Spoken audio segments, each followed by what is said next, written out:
एक घने जंगल में बाघ और हाथी रहते थे। बाघ अपनी ताकत और फुर्ती पर घमंड करता था, जबकि हाथी शांत और समझदार था। बाघ को लगता था कि वह जंगल का सबसे ताकतवर जानवर है और कोई उसे हरा नहीं सकता।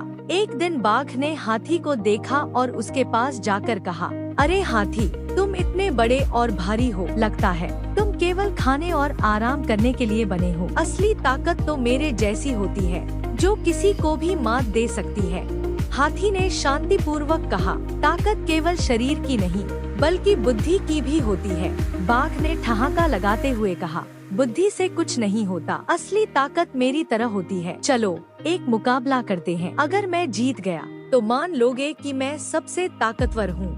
हाथी ने मुस्कुराते हुए कहा, ठीक है, लेकिन मुकाबला बुद्धि और ताकत दोनों का होगा।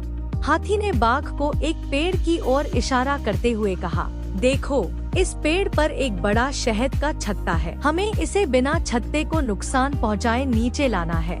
बाघ ने जोश में छलांग लगाई और छत्ते को गिराने की कोशिश की। जैसे ही उसने पंजा मारा, मधुमक्खियों का झुंड उस पर टूट पड़ा। बाघ दर्द से कराहता हुआ वहाँ से भागा। अब हाथी की बारी थी। उसने अपनी सूंड से धीरे धीरे छत्ते को पकड़कर पेड़ से नीचे उतार दिया। मधुमक्खियों को नुकसान पहुँचाए बिना उसने यह काम पूरा कर दिया। बाघ को अपनी गलती का एहसास हुआ। उसने हाथी से माफी मांगते हुए कहा, मैं समझ गया कि ताकत से ज्यादा महत्वपूर्ण बुद्धि है। तुम सही कहते थे। हाथी ने मुस्कुराते हुए कहा, हर किसी की अपनी खासियत होती है, हमें एक दूसरे का सम्मान करना चाहिए।